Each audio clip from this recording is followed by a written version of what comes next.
Hello friends, my name is Susie Lytle. I'm an interpretive naturalist with the Forest Preserve District of Will County. And on this episode, we're getting up early, heading over to Four Rivers Environmental Education Center to catch a glimpse of the American white pelican. Then we're going to travel across the county to tour the cemeteries located in our preserves. We're going to catch the fall colors before they fall down, and then search the forest floor for fungi. So are you ready to reconnect with nature on this episode of The Buzz?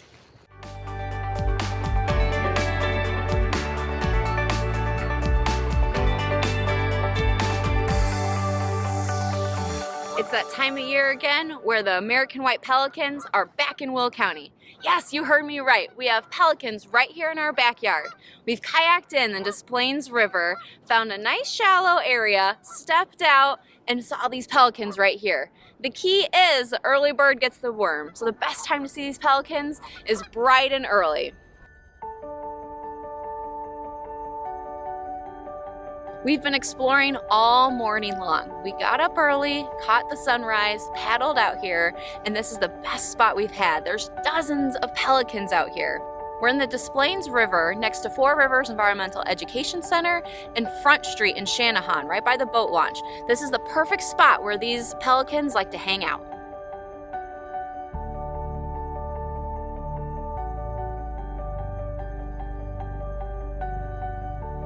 These birds are pretty big, standing at 4 feet tall with a 9-foot wingspan. Woo! Those are big birds!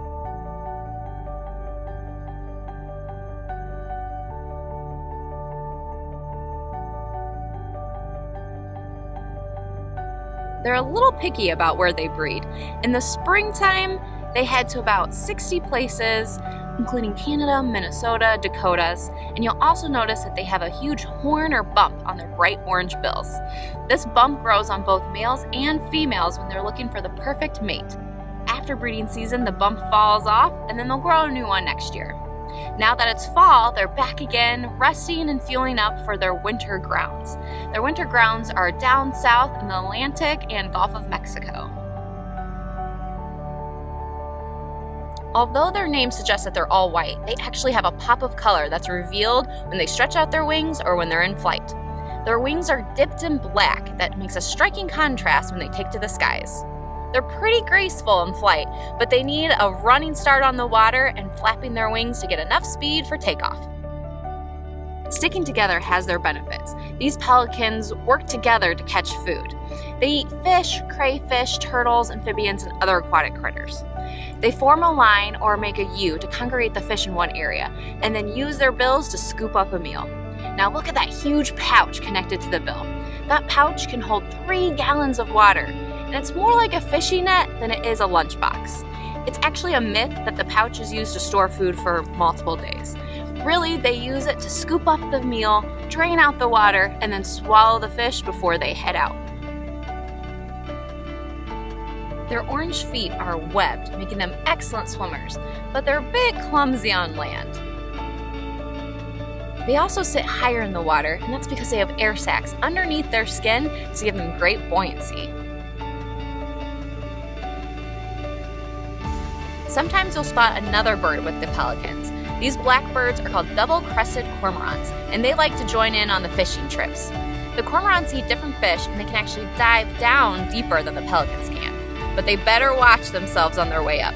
Pelicans are a little sneaky and are known to steal catches from the cormorants as well as their fellow pelicans.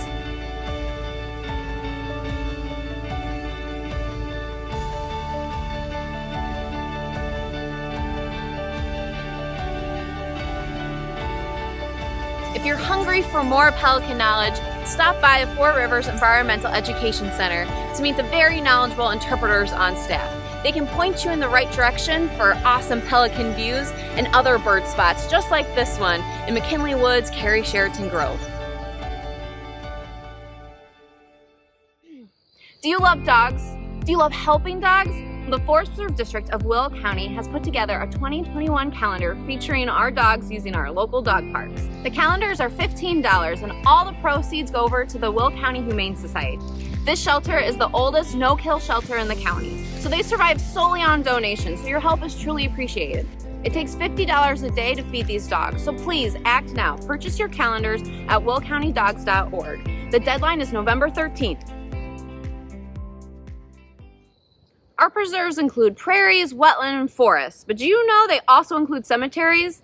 Next up, we're going to be touring 3 special sites that hold special stories.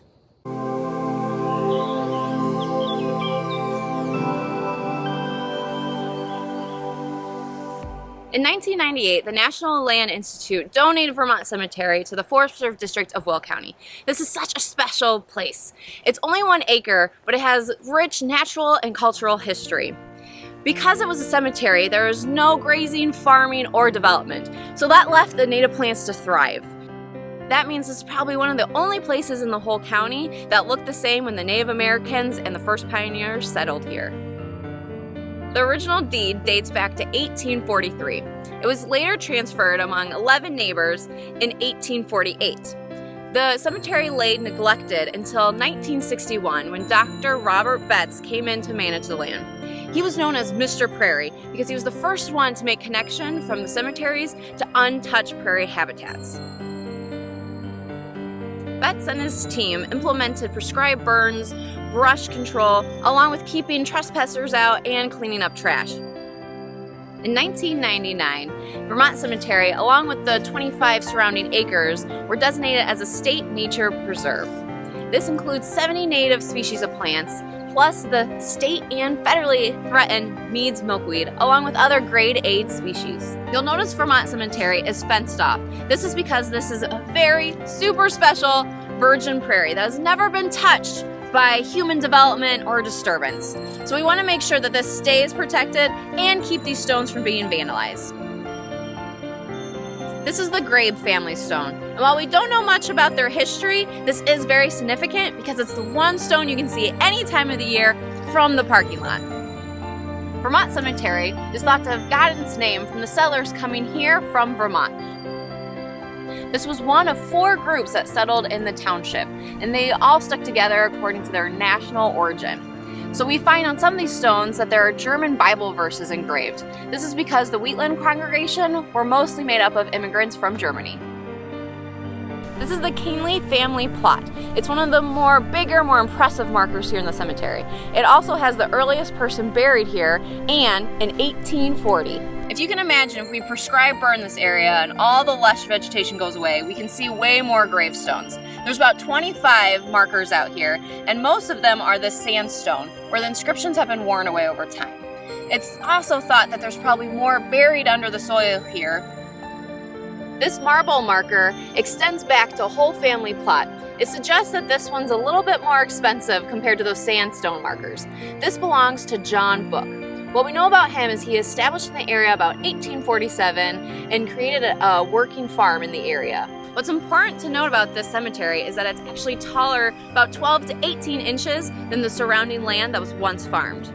Because of all the farming practices, that land lost tons of topsoil and was subject to erosion over the past 150 years. We've arrived at Stop 2, Brunion Preserve. This preserve is nestled along Fiddymint Creek and the Illinois-Michigan Canal. This preserve was named after Armstead Runyon, who was the first settler in Lockport. And he's got a family cemetery here, but we're going to have to do a little bit more digging to find it. This little cemetery is a great example of how the Forest Preserve not only protects the natural areas, but the historical ones as well. Here's a little background information on Armstead Runyon. He settled down near Fiddymint Creek in 1830, which is now considered the north side of Lockport. When more settlers came into the Will County area, Armstead decided he was going to design more of the city, creating Runyon Town, which would now be known as Runyon's addition to Lockport. Pioneer life in the 19th century was not an easy road. When Armstead first came here with his hogs, all of them died. So he had to make another trip to get more livestock and leave his wife Anna and 2 children here alone. Buried here is Armstead's first wife and 2 sons. After they passed, he decided to move to California in 1849. And instead of getting involved in the gold rush, he found value in the fertile lands. He was the first person to plant fruit orchards in Sacramento County. Laying beside me are the 2 Runyon children. As you can see, their original headstones have been worn away and cracked and broken, so there's new plates so we can appreciate the dates and their ages.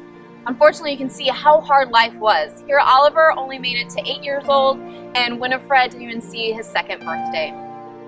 Even though Armstead Runyon moved to California and is not buried here, his family marks a pivotal point of Lockport history. We've made it to Wilton Township at Huck's Grove Preserve. You may not be familiar with this one because it's an unimproved preserve with no developed access. This land has a history of 2 families, first starting out with Abraham Huck, who bought the land in 1838. Then the Seavers came in and bought it from him in 1862. The Seaver Cemetery has about 20 stones spanning from 1866 to 1901. We know one of the stones belongs to Jeanette, Solomon Seaver's first wife. She died at age 33. After that, he remarried to Rowena Simpson. While he tended the farm, she tended their 9 children. Just like the Runyon Cemetery, the Seaver Cemetery has many children here as well, just proving how hard life was in those pioneer times. 8 of these stones have children that did not make it to the age of 4. It is part of the Forest Preserve's missions to leave the lands we maintain in their natural state. Other than management of invasive plants within the preserves and periodic mowing, we take care not to disturb the cemeteries in any way. And the fact that these cemeteries are within Forest Preserve lands ensures the ground and those who rest there will be protected. If you think about where your family is buried, chances are it's in a cemetery with lots of families, maybe it's far away. Our cemeteries and these preserves kind of mark a point in history where it was kept to your family or maybe close-knit neighbors in the community. The seasons changed quick, so let's take one last look at those fall colors.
There's fungus among us around the preserves. We're gonna head to one hot spot to look high and low for mushrooms.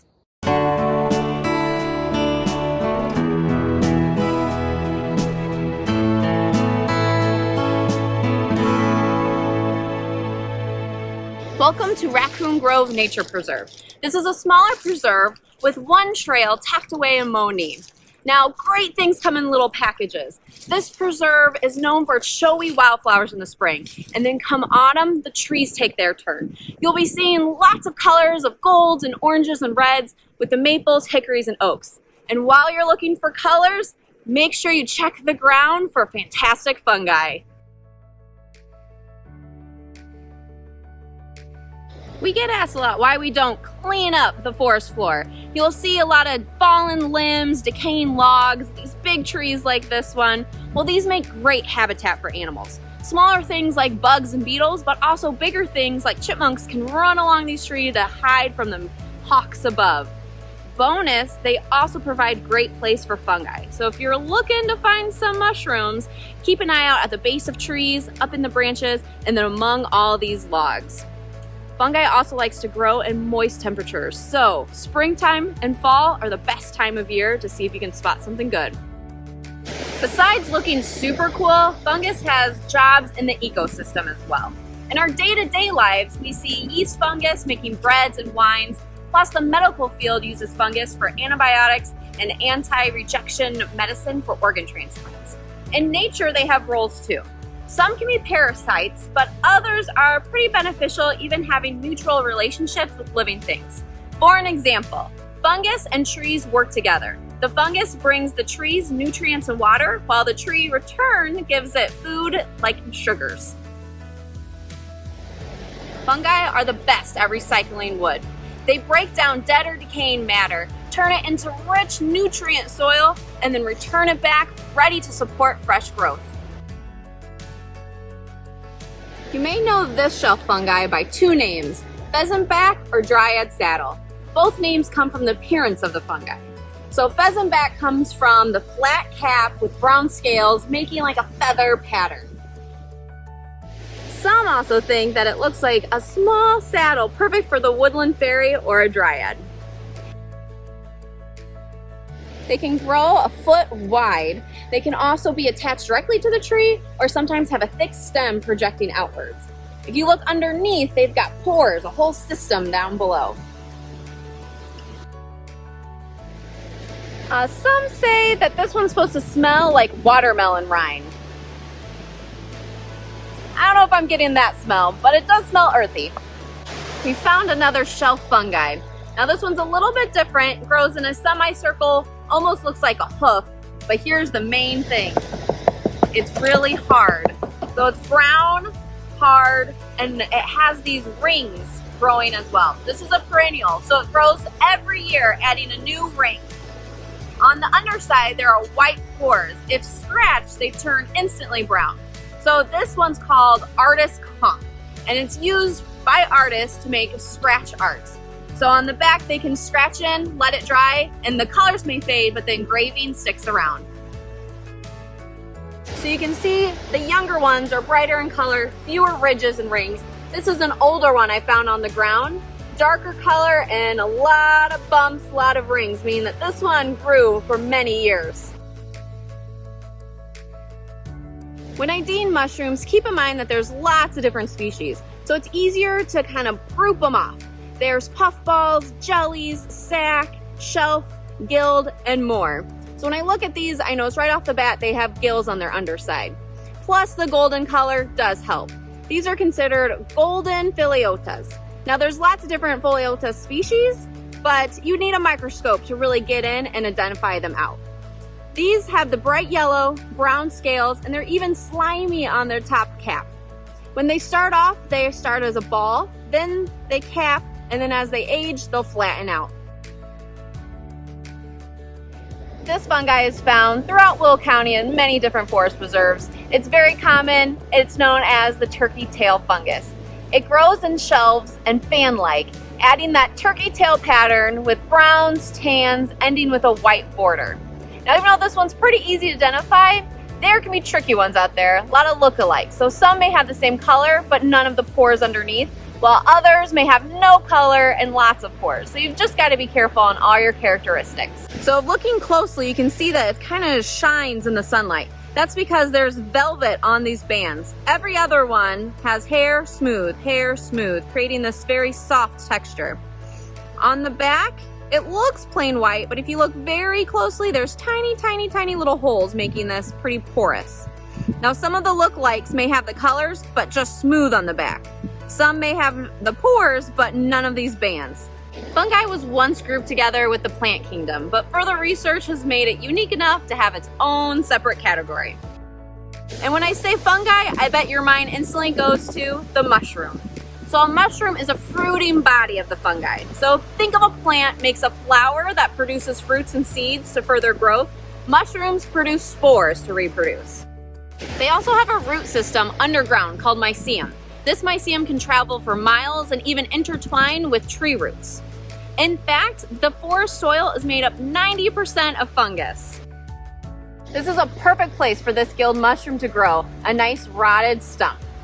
These are called aborted entalomas. Now it's called aborted because of these lumps. These lumps were supposed to be mushrooms but decided to quit growing the stalk and the cap. Researchers thought it's because it was parasitized by another mushroom called the honey mushroom. But in fact, it seems to be the opposite. More research has determined that these lumps are what is left of the honey mushrooms, meaning the entaloma has taken over. These mushrooms tend to be a tan cream color, but sometimes you'll see this little pink hue, and that's because the spores underneath make a pink spore pattern. So when they drop, it tends to make the bottom mushrooms more pinkish. These are another common shelf fungus you'll find in the fall. They're called Resinous Polypore, and they tend to get different colors as they age. When they're young, they're brighter reds and oranges with a white border around the trim. As they age, they start to kind of fill out, putting more browns, and when they're really old, they turn black and start to crack and wrinkle. These on the bottom also have pores, and when you touch them, they will bruise. It's one of their identification characteristics. They also help decompose this log, and they do this by making white rot. So the white rot helps break down the inner rings of a tree, and then you get a decomposition smell with it. So these sometimes you can smell before you see them. When searching our forest preserves for mushrooms, here are a few things to keep in mind. Sure, some of them are edible, but there's plenty of others that will make you sick. So please don't try that. Second, these mushrooms are protected, and they're protected for good reason. Remember, they have jobs. They are our big decomposers, meaning they recycle that old nutrients, making it great soil for new things to grow. And they're so much protected that it's actually illegal to take any out. So please do not take our mushrooms. Just look at them, take pictures, and try to get them in your own backyards by leaving logs, stumps, let them get decayed and see what grows. Thank you so much for exploring with me. All these things we saw in this episode are time sensitive, so please get outside now. It's your turn to map your next adventure at reconnectwithnature.org. And until then, I'll see you next time on The Buzz.